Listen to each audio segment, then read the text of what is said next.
क्या भगवान भी कर्म के न्याय से बच सकते हैं?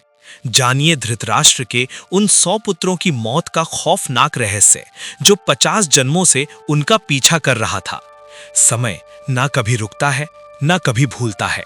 वो केवल देखता है हर कर्म, हर चीख, हर अन्याय, और फिर एक दिन उसे वापस लौटा देता है। इस कहानी की शुरुआत होती है कुरुक्षेत्र की धरती पर। उस दिन हवा भी शोक में डूबी हुई थी। धूल, रक्त और राख मिलकर एक ऐसी गंध बना चुके थे जो केवल विनाश की पहचान होती है। जहां कभी वीरों की गर्जना गूंजती थी, आज वहां केवल सन्नाटा था। गांधारी वो केवल एक रानी नहीं थी, वो आज एक टूटी हुई मां थी। वो शवों के बीच गिर पड़ी, उसके हाथ कांप रहे थे, वो एक एक चेहरे को छू रही थी। गांधारी चीखते हुए बोली, मेरे दुर्योधन, मेरे दुशासन 100 के 100 चले गए, एक भी मुखाग्नि देने वाला नहीं बचा। उसकी आवाज में ऐसा दर्द था जिसे सुनकर पत्थर भी पिघल जाए। पास ही धृतराष्ट्र खड़े थे, पर आज वो राजा नहीं थे, आज वो एक असहाय पिता थे। आज पहली बार उन्हें अपने अंधेपन का असली अर्थ समझ आ रहा था। महाभारत का महायुद्ध समाप्त हो चुका था। हस्तिनापुर की गलियों में उत्सव नहीं, केवल विधवाओं का विलाप गूंज रहा था। एक पिता जिसने अपने 100 पुत्रों को खो दिया था, आज ईश्वर से सवाल करने जा रहा था। तभी वहां श्री कृष्ण कक्ष में प्रवेश करते हैं। धृतराष्ट्र क्रोध और पीड़ा के साथ खड़े होते हैं। धृतराष्ट्र बोलते हैं, केशव, आप आ गए। लोग आपको द्वारकाधीश कहते हैं, कोई आपको पूर्ण अवतार कहता है। तो बताइए, मेरे साथ ये अन्याय क्यों हुआ? मैं जन्म से अंधा था, मैंने सहा, पर मेरे 100 पुत्र एक एक करके सब मारे गए। आखिर मैंने इस जन्म में ऐसा कौन सा पाप किया था? श्री कृष्ण शांत स्वर में बोलते हैं, महाराज, कर्म का वृक्ष रातों रात फल नहीं देता। कभी कभी बीज बोने और फल काटने के बीच सदियां बीत जाती हैं। आप इस जन्म के कर्म देख रहे हैं, मैं आपके पिछले 50 जन्मों का हिसाब देख रहा हूं।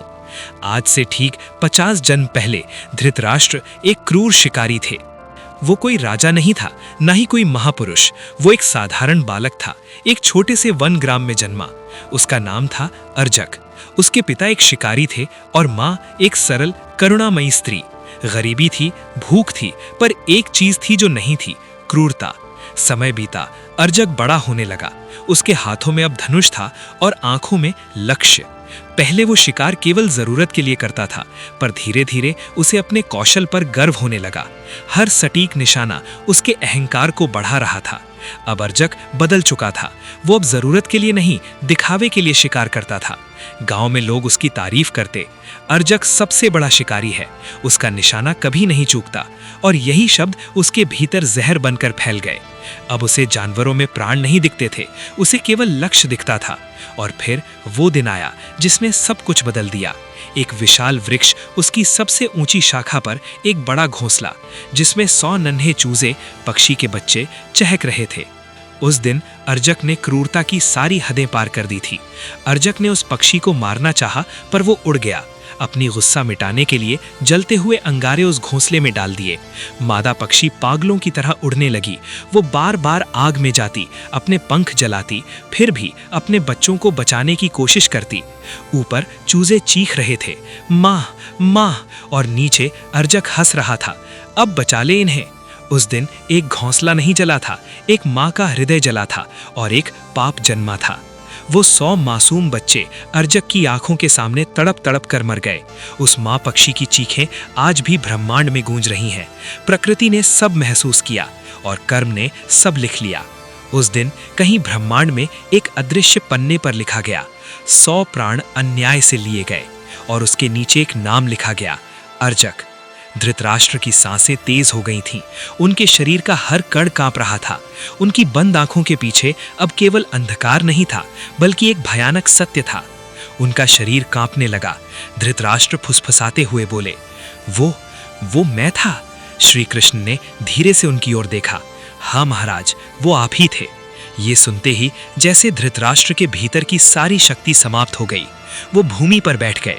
अब वो राजा नहीं थे, केवल एक आत्मा थी जो अपने कर्मों के बोझ तले दब चुकी थी। धृतराष्ट्र बोलते हैं, यदि वो पाप 50 जन्म पहले हुआ था तो उसकी सजा आज क्यों?